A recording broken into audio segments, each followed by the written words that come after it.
Bonjour à tous, c'est Paul et aujourd'hui on se retrouve pour parler du Da Vinci Code de Dan Brown.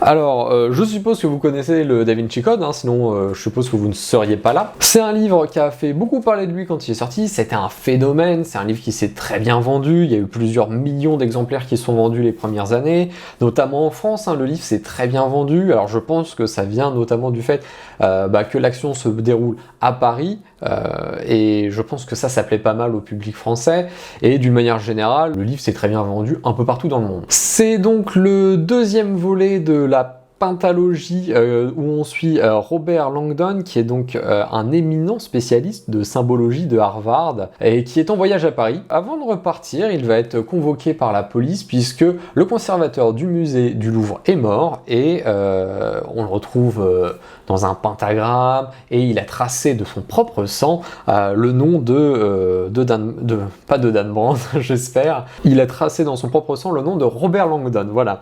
Donc la police bien évidemment le suspecte, mais au final va dire que ça doit pas être lui, et il va donc devoir trouver qui a assassiné le conservateur du musée, et voilà, ça va être à peu près ça l'histoire. Donc Robert, il va se lancer sur une enquête pour savoir qui est le meurtrier, pourquoi le conservateur a été tué, est-ce qu'il connaissait des secrets qu'il s'apprêtait à révéler ? Peut-être. Je vais pas vous raconter plus que ça l'histoire parce que je voudrais pas vous spoiler. Ce qu'il faut savoir, c'est qu'en fait, on va suivre Robert et à sa recherche donc d'une espèce de société secrète mystérieuse qui opère dans l'ombre depuis des siècles et qui posséderait des secrets qui pourraient faire trembler le monde et réduire l'Église catholique à néant, ainsi que saper les fondements en fait de notre société occidentale. Donc voilà, rien que ça, c'est pas mal. Mais voilà, je vais pas rentrer plus dans les détails parce que voilà, il faudrait quand même que si vous voulez le lire, là vous savez de quoi ça parle, mais je vais pas vous raconter exactement ce qu'il en est. Alors juste comme ça, je le vois sur le retour, c'est vrai que le bouquin est assez joli, j'aime bien ça. Il n'y a rien de particulier à dire, évidemment vous voyez peut-être le regard de la Joconde. Est-ce que cela a un lien avec le fait que la Joconde soit au Louvre et que le meurtre se passe au Louvre? Certainement. Est-ce que le tableau a un lien avec l'intrigue? Je ne sais pas. Peut-être, je ne vous le dirai pas. Alors comme je vous l'ai dit tout à l'heure, le livre s'est très bien vendu. Je pense que ça vient du fait que c'est un livre de fiction. Dan Brown annonce ça comme une fiction, mais c'est une fiction qui prend un peu des allures de thèse parfois. C'est-à-dire que ça se veut très réel et parfois on a un peu l'impression d'avoir une thèse théologique ou quelque chose un peu du genre. Et je pense que ça joue sur le fait que les gens ont bien apprécié, qu'il y a un côté très réel et pas juste oui, je vous raconte une histoire d'un dieu ou quelque chose comme ça. Voilà, ce mélange des deux a plutôt bien plu et je suppose que ça explique en partie, en tout cas, pourquoi ça s'est si bien vendu. C'est vrai que pendant toute une partie du récit, on va un peu osciller entre qu'est-ce qui est vrai, enfin qu'est-ce qui se veut vrai et qu'est-ce qui est totalement inventé. D'ailleurs, ça me fait penser qu'il y a beaucoup d'auteurs qui ont, notamment des auteurs qui font partie de la communauté chrétienne, qui ont un peu débunké pas mal de choses qui sont dites dans le livre, parce que comme je vous le dis, en fait, le Da Vinci Code, ça prend parfois des allures de thèse, et donc il se base sur des écrits religieux, sur des trucs comme ça, sur des œuvres, et d'une manière très générale, et il y a pas mal de gens qui disent oui mais c'est pas vraiment ci, oui mais c'est pas vraiment ça, donc ils ont fait, il y a deux livres notamment que j'ai notés, alors que j'ai pas lu non plus parce que je vous avoue ça m'intéresse pas plus que ça, mais c'est bon à savoir que voilà, il y a des auteurs qui ont un peu débunké ce qui est dit dans ce livre là. Alors je vais vous donner les références parce que je les ai notées, tac, où est-ce que c'est. Il y a le Da Vinci, la grande mystification, écrit par Amy Wellborn et c'est tout. Et l'autre livre c'est Les mensonges du Da Vinci Code de Claude Houdet peut-être, je ne sais pas, qui sont en fait deux livres voilà, où ils reprennent un petit peu tout ce qui est dit là-dedans et qui correspondrait pas trop avec la vérité. Alors la vérité semi-historique, je suppose qu'on peut dire ça comme ça. Donc ça peut être intéressant si ça vous a intéressé, si vous avez bien aimé et que vous voulez voir un petit peu ce que d'autres gens en disent, vous pouvez toujours lire ça. Si vous n'avez pas aimé, ça peut aussi vous permettre de vous appuyer sur le fait que vous n'avez pas aimé, pourquoi pas. Pourquoi pas. Parce que oui, moi personnellement, je n'ai pas aimé plus que ça. Moi personnellement, j'ai pas aimé plus que ça. Pas que ça soit mauvais, je trouve même qu'en fait c'est bien rythmé. Alors ça se lit vite, c'est bien rythmé. Au début je me suis bien laissé porter par l'histoire, des petits secrets, des sociétés secrètes, ça a l'air intéressant, c'est vrai que c'est pas mal. Et en fait il y a pas un moment où ça m'a vraiment marqué. Voilà, il y a un moment où je me suis dit ouais d'accord, ok, bon, ça fait un moment qu'on est dedans. Et il n'y a rien qui me... plus que ça, voilà, donc j'étais en mode bon d'accord, puis après viennent les révélations et j'étais en mode ouais d'accord, autre chose, non, et voilà, et après c'est un petit peu comme ça.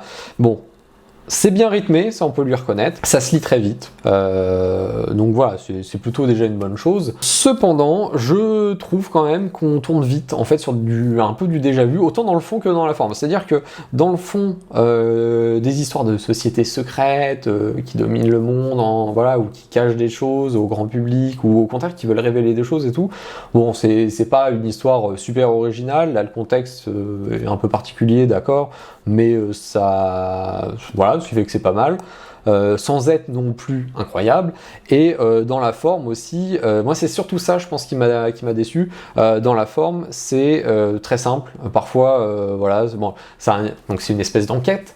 Donc, qui dit enquête dit il y a des énigmes, il y a des trucs comme ça, et autant les premières énigmes, je trouve que c'est intéressant, et après on commence à avoir quelques explications, et puis on a d'autres énigmes, et puis c'est un peu moins bien, et puis parfois c'est un peu tiré par les cheveux, parfois c'est un peu simplissime, et donc voilà, j'ai eu après vraiment ce petit goût de c'est un peu trop simple dans la suite, donc voilà, sans dire que c'est mauvais, parce qu'en fait je peux pas dire que c'est mauvais, parce que c'est clairement pas mauvais, je peux même vous recommander de lire ce livre, puisque en fait ça se lit même plutôt bien, mais moi je dirais pas que j'ai trouvé un roman qui m'a bouleversé. Voilà, alors que, et voilà, et je pense que là on soulève le deuxième point qui fait que je pense que je n'ai pas apprécié plus que ça le livre, c'est que ce livre-là, c'est peut-être pas un énorme livre culte, mais ça fait quand même partie des romans dont on entend parler depuis très longtemps, qui marchent très bien, et la plupart des gens quand ils en parlent, c'est plutôt en de très bons termes. Et voilà, et on nous vend vraiment une histoire de secte, de faits avérés, parce que voilà, vraiment le début du roman, c'est vraiment...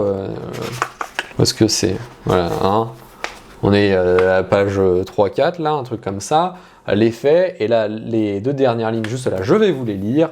Toutes les descriptions de monuments, d'œuvres d'art, de documents, de rituels secrets évoqués sont avérées. Donc voilà, moi j'ai commencé par ça, j'étais en train de me dire waouh, ça va être vraiment trop cool. Et au final, bah c'est un petit peu quelconque. Voilà, c'est un peu ça ce qui me ressort à la fin, c'est que c'est un peu quelconque. Voilà, je trouve qu'il n'y a pas un moment où il y a vraiment ce facteur waouh, vous savez, où vous lisez le truc et vous dites waouh, ça c'est une révélation, ou waouh, ça je sens que ça me bouleverse moi en tant que lecteur, en tant que personne, parce que vu que c'est censé être des secrets qui font trembler le monde entier quasiment, je m'attends au moins à ce que moi ça me touche un peu et qu'on me dise, je me dis ah oui, ça c'est du lourd quand même, et je trouve qu'il y a pas vraiment de moment où il y a ça, et ça m'a un peu déçu, je pense. Enfin, je pense que depuis le temps que j'en entends parler, depuis tout le bien que j'en ai entendu dessus, toutes ces révélations incroyables et tout, je m'attendais peut-être à vraiment quelque chose de fou, et au final j'ai eu quelque chose de ok en fait, d'un peu quelconque. Voilà, je pense que si on m'en avait, peut-être si on me l'avait moins bien vendu, ça aurait peut-être mieux marché, parce que on parle quand même d'un livre où je me souviens d'une époque où les gens disaient oui, le Vatican veut faire interdire ce livre, oui, attention, voilà. Voilà, le Vatican veut faire interdire ce livre et tout, donc on se dit ah oui quand même, c'est qu'il doit y avoir des trucs assez ouf là-dedans, au point de gêner quand même une instance comme le Vatican. Bon, moi forcément ça me vend du rêve, enfin ça m'intéresse pas mal, et au final quand je lis ça, je suis un petit peu peut-être déçu en fait de pas avoir quelque chose d'aussi incroyable. Alors que si on m'avait juste dit bah écoute c'est un bon thriller, en plus ça se passe à Paris, c'est cool, il y a des sociétés secrètes, t'aimes bien les sociétés secrètes? Non, ouais, j'aime bien ouais, voilà. Bon bah ça aurait pu être sympa. Voilà, on m'aurait dit bon c'est bien, c'est cool, c'est ok, mais pas c'est vraiment phénoménal, et voilà. Je pense que j'aurais peut-être passé un meilleur moment. Voilà, en fait, je pense que c'est surtout ça qui a fait que je suis un peu déçu de ma lecture. C'est peut-être parce que j'ai inconsciemment placé la barre trop haute, et ce qui fait qu'au début j'étais à fond dedans en me disant ouais c'est bien, ça va se décanter, à un moment ça va être ouf, et à aucun moment ça devient ouf, en fait c'est bien plus, quoi, c'est même vraiment pas mal, mais voilà, je peux pas dire c'est un chef-d'œuvre, quelle claque, franchement je remets en cause toute ma connaissance, voilà, je rentre dans une introspection incroyable. Non, c'est juste un peu quelconque, je trouve. Donc voilà, je sais pas si je suis le seul à être comme ça, parce que bon, là, en écrivant un petit peu cette chronique, j'ai regardé quelques avis. Il y a la plupart des avis sont quand même très positifs. Il y a beaucoup de gens qui parlent quand ils critiquent le livre plutôt le fait que c'est un espèce de roman de gare, machin. Bon, je considère quand même qu'on n'en est pas à ce point-là. Hein. Non, je considère pas que ça soit un mauvais livre. Alors, j'ai pas lu la suite. Je vous avoue, en ce moment, j'ai pas trop envie de la lire parce que au début, je me suis dit, bon, vas-y, on va commencer ça. Alors ça, c'est le 2e tome. Il y en a 5. Ça peut être cool, surtout que ces dernières années, les Inferno, Angers Démon, tout ça, tout le monde en a parlé.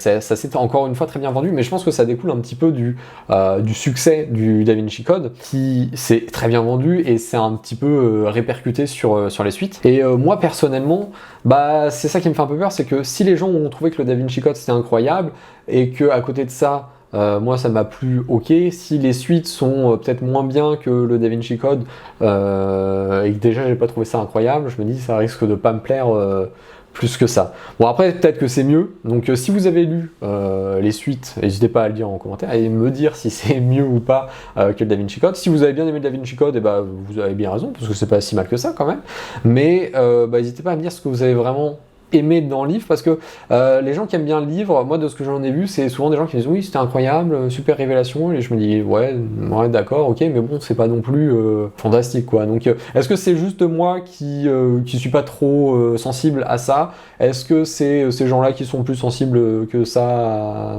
que moi? Voilà, je ne sais pas. Donc n'hésitez pas à me le dire dans les commentaires. Alors est-ce que je vous le recommande?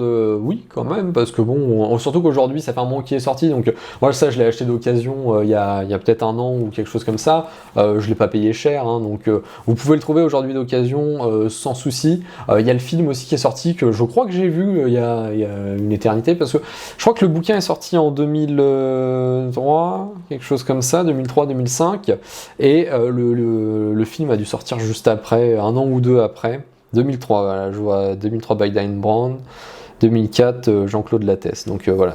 Donc le livre est sorti en France en 2004 et je pense que le film a dû sortir en 2005 ou en 2006. Alors là, je vous dis ça absolument comme ça, je n'ai pas du tout vérifié, mais il me semble que j'avais vu quelque chose comme ça. Donc voilà, peut-être que le film est mieux. Je peux pas trop m'annoncer. Je vous avoue, j'avais pas trop envie de le voir après avoir lu. Je pense qu'en fait, j'étais vraiment un peu déçu de ça, et donc je me suis dit, je n'ai pas trop envie de lire, de regarder le film plutôt après avoir lu. Pour en revenir à la suite, si vous avez apprécié la suite, dites-moi si c'est mieux ou pas que le Da Vinci Code. N'hésitez pas à défendre le Da Vinci Code aussi dans les commentaires, il n'y a pas de souci. Pas que je crache dessus non plus, hein, mais voilà, chacun son avis.